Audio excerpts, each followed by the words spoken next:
그래서 지금 원천징수 영수증 준비되신 분들 같은 경우에는 그 책상에 원천징수 영수증 꼭 본인 거 올려놓으시면 좋을 것 같고, 첫 페이지부터 하나씩 보면서 이제 따라오도록 하겠습니다.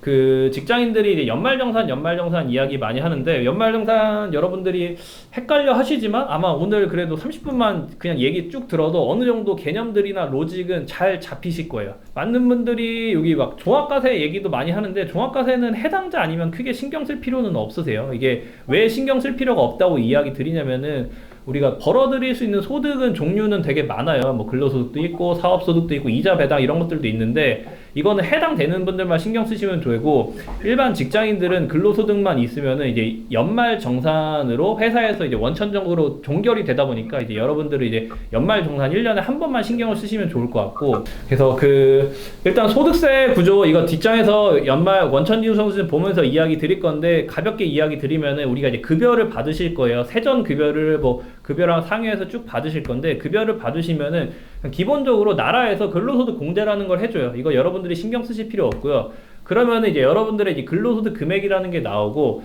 여기서 자동적으로 소득 공제라는 걸 해줘요. 그러니까 나라 입장에서 너가 이제 직장 생활을 하면서 여러 가지 이제 소득 활동을 하면서 여러 가지 부대 비용이 발생을 하는데, 이런 것들은 소득으로 봐주지 않을게 그러는 거예요, 나라에서. 그래서 그런 것들을 쭉 빼주게 되면은 과세 표준이라는 게 나오거든요. 여러분들이 막 세율 구간 이야기를 많이 하는데, 세율 구간은 급여로 우리가 측정을 하는 게 아니라 이 과세 표준으로 측정을 하는 거예요. 과세 표준이 말이 생소한데, 간단하게 세금을 부과하는 기준이라고 생각하시면 좋아요. 그래서 세금을 부과하는 이 과표 기준으로 해가지고 세율 구간이 산정이 되는 거고, 세율 구간을 곱하게 되면은 이제 과표에 따라서 이제 세율 구간이 6%, 15% 이렇게 쭉쭉 정해져요. 그래서 과표에다가 세율을 곱하게 되면은 이제 산출된 세액, 산출된 세금이라는 게 나오거든요. 이 산출된 세금을 이제 여러분들이 내셔야 되는데, 한 번 더 세액공제라는 걸 해줘요. 세액공제라는 걸 해주고 보면은 이제 실제로 이제 여러분들이 이제 내셔야 되는 결정세액이라는 게 나오는데, 자, 원천징수영수증 보면서 이야기를 할게요. 이제 첫 페이지 보시게 되면은 급여랑 상여 있으실 거고, 여기 이제 중간쯤 보면은 개라고 적혀 있으실 거예요. 여기 이 사람 같은 경우에는 급여랑 상여 합쳐가지고 개에 보면은 이제 1억 700만 원 적혀 있어요. 이제 여러분들도 여기 적혀 있는 게 있는데, 이게 여러분들의 급여라고 보시면 좋아요. 사람들이 너 연봉이 어떻게 돼? 그러면은 내 연봉은 7천이야, 8천이야 라고 말하는 이 연봉이 이거라고 보시면 좋아요. 그리고 여러분들이 대출을 받거나 뭐 소득 제한 이런 거 나라에서 할 때 보는 것도 다 이 원천징수영수증상의 이 1억 700만 원 이 기준으로 본다고 보시면 좋을 것 같고요.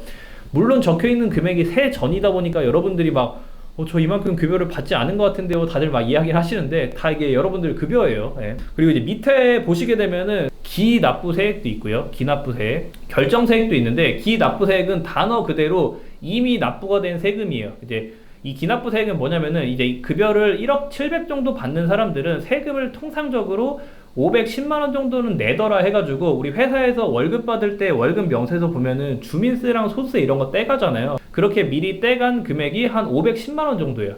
근데 실제로 여러분들이 뭐 소득공제도 하고 세액공제도 하고 봤더니, 실제로 여러분들이 내셔야 되는 이 결정된 세금은 여기 390만 원이었던 거예요. 나는 원래 390만 원만 내면 되는 사람인데, 회사에서 그냥 일률적으로 510만 원을 떼갔잖아요.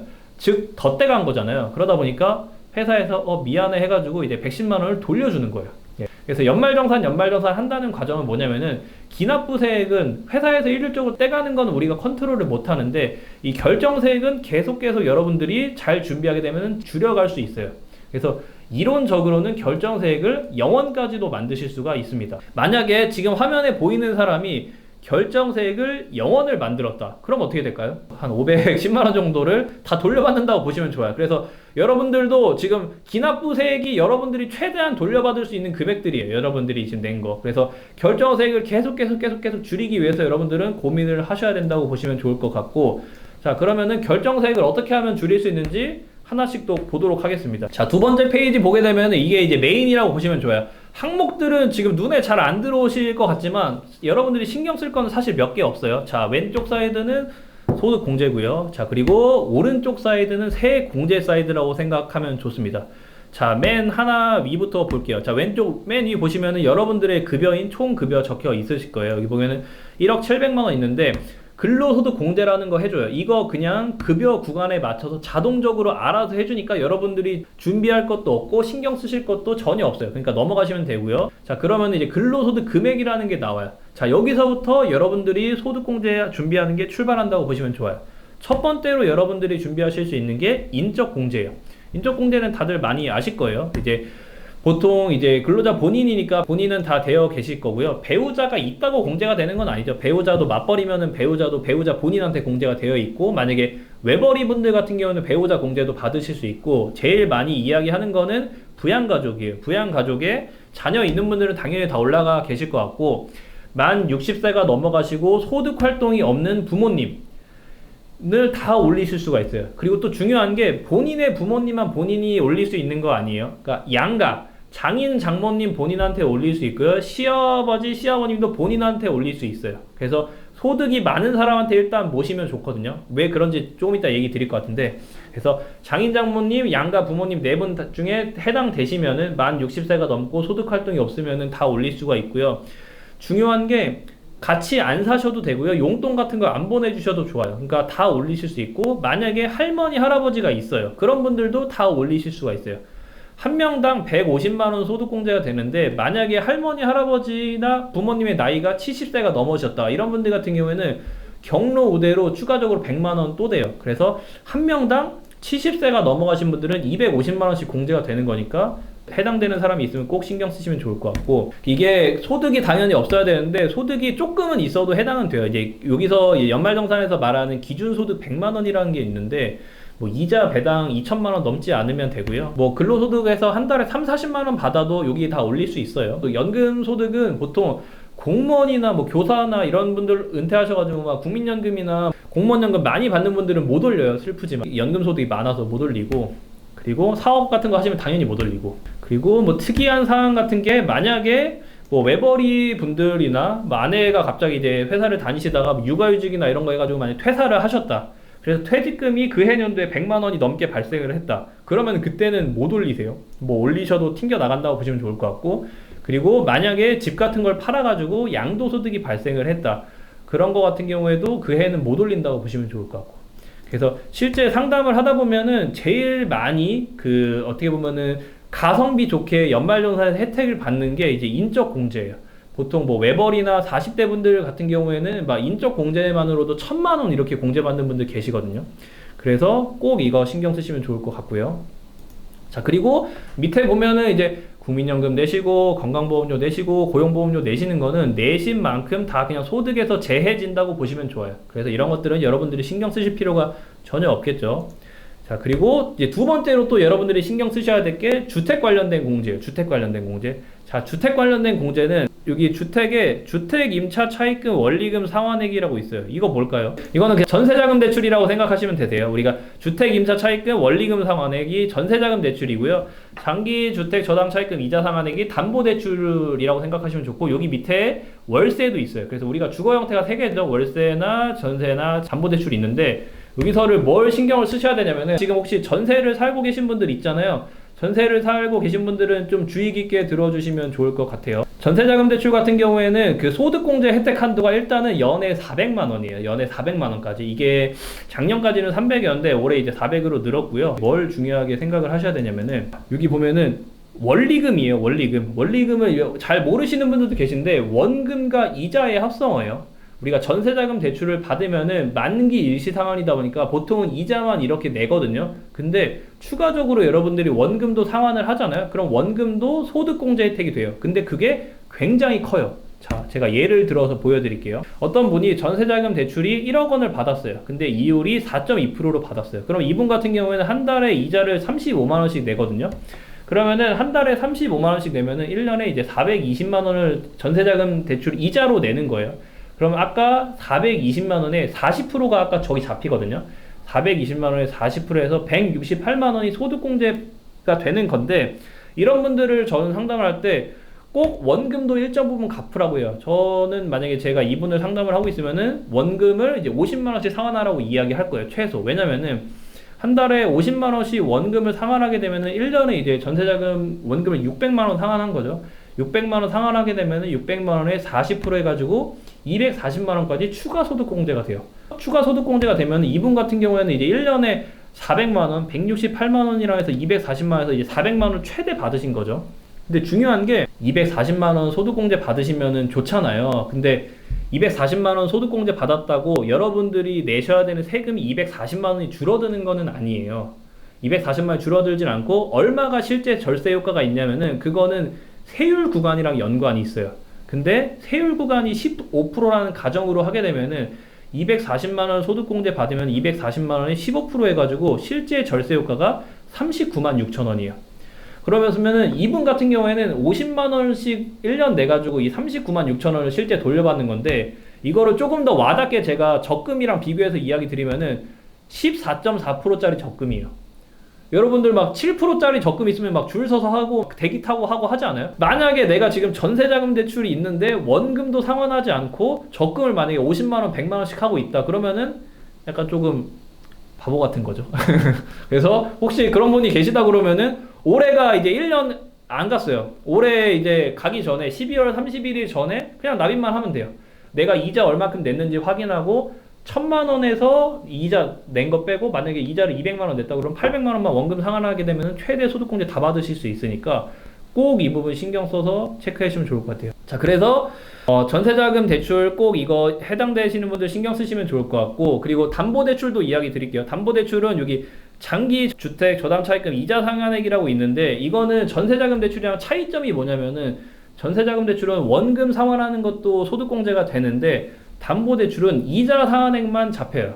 어쨌든 담보대출은 다 이제 원리금 상환이다 보니까 이건 자동적으로 잡히긴 하는데, 그냥 뭐를 조금 알고 계시면 좋냐면은 모든 집에 대해서 잡히는 건 아니에요. 전세자금 대출은 뭐 크게 상관없이 다 잡히는데, 이 담보대출 같은 경우에는 집 가격이 공시지가 기준으로 이제 5억 원 이하여야 돼요. 공시지가 기준으로 5억 원 이하라는 거는 실제 실거래가로는 7, 8억짜리 집을 사게 되면 해당이 돼요.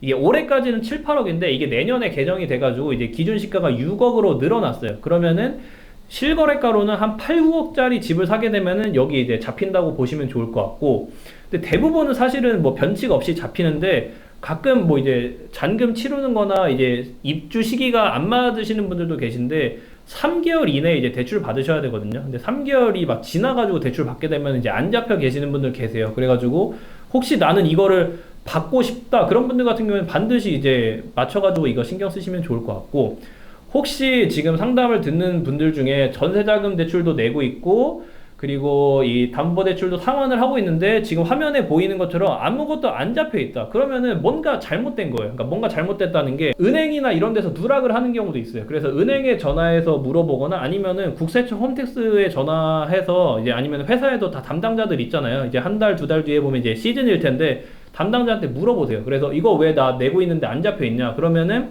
만약에 돼야 되는데 안 잡혀 있으면은 경정 청구 같은 거 할 수 있거든요. 이제 연말정산 신고 잘못한 거는 우리가 5년간은 그냥 수정 신고를 하실 수가 있어요. 그래서 다시 이거 제대로 해달라 그러면은 1년 전, 2년 전에 한 것도 다시 다 소급해서 돌려받을 수 있으니까 그냥 한번 신경 쓰시면 좋을 것 같아요. 이거는 이것뿐만 아니라 모든 것들이 연말정산으로 우리가 인적공제라든지 잘못된 거는 다 5년 내로 다시 신고하실 수 있으니까 알고 계시면 좋을 것 같고요. 그리고 청약은 그냥 가볍게 넘어갈 건데, 청약은 이제 많은 분들이 그거 이야기를 하세요. 이제 저 청약 내고 있는데 왜 여기 아무것도 안 잡혀요? 라고 이야기 하시는데, 급여가 7천만 원 넘어가서 안 잡히는 경우도 많고요. 그리고 이제 무주택 세대주가 아니어서 안 잡히는 경우가 많아요. 그러니까 만약에 저 무주택이에요 이렇게 얘기하는 분들 계신데, 부모님이랑 사는데 무주택이면은 무주택이지만 세대 원이시죠. 그렇기 때문에 안 잡힌다고 보시면 좋아요.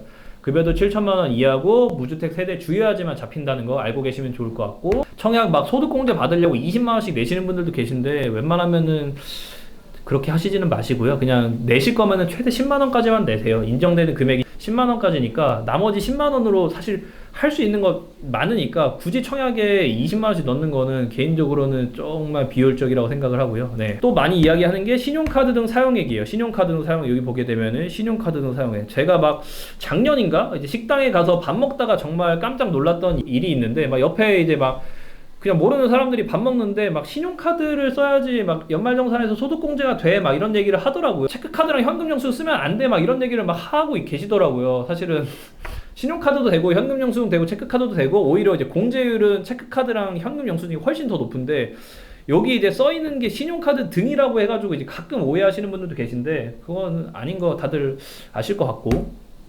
자, 공제 한도는 급여가 7천만 원 이하이신 분들 같은 경우에는 이제 300만 원까지 소득공제 혜택이 되고요. 급여가 7천만 원 넘어가게 되면 이제 250만 원까지 소득공제가 되는데, 여기서는 이제 여러분들이 뭐를 신경을 쓰셔야 되냐면은 원천징수영수증 세 번째 페이지 보게 되면은 중간 밑에 보게 되면은 지금 화면에 보이는 것처럼 신용카드, 직불카드가 체크카드예요. 신용카드, 체크카드, 현금 영수증을 얼마 썼는지, 뭐 도서를 얼마 썼는지, 전통시장, 대중교통 얼마 썼는지 아마 다 확인이 되실 거예요. 그리고 보시면서 약간 한번 그 자각을 해보셔도 좋을 것 같아요. 우리가 원천징수영수증에 급여로 적혀 있는 거는 세전으로 적혀 있는데, 거기 지금 쓰여 있는 거는 여러분들이 실제 쓴 거다 보니까, 여기 보면 어떤 분들이 연봉이 5천인데 여기 쓴 거는 5천 쓰신 분들도 계시거든요. 그럼 연봉보다 사실 더 쓰신 거예요. 그래서 이거 꼭 보시면 좋을 것 같고, 신용카드, 체크카드, 현금 영수증에서 300 이렇게 소득공제 되는데, 뭐가 중요하냐면은 그냥 쓴다고 잡히시는 게 아니라요, 공제 문턱이 있으세요. 공제 문턱. 공제 문턱이 내 급여의 25% 넘게 썼을 때부터 카운팅이 돼요. 자, 계산하기 쉽게 얘를 8천만 원으로 한번 보실게요. 내가 급여가 8천이에요. 그러면은 25%면은 공제 문턱 25%면은 2천만 원이겠죠. 그래서 우리가 1년 동안 돈을 쭉 썼는데 25%, 2천만 원 이하로 썼으면은 거기 소득공제, 신용카드 등 소득공제 항목에 0원으로 되어 있을 거예요. 그래서 소득공제를 못 받으신 거는 개인적으로 안타깝지만, 재무상담사로서 아까도 말씀드렸던 것처럼 현금흐름 관리 차원에서는 너무 사실 훌륭하신 거죠. 왜냐면은 내 연봉의 25% 이내밖에 소비를 안 하고 계신 분이기 때문에 되게 훌륭하신 분들이라고 사실 생각을 하시면 좋을 것 같고, 자, 반대로 내가 1년에 2천만 원 넘게 썼어요. 넘게 쓴 금액을 신용카드로 썼으면은 15%가 소득공제 되고요.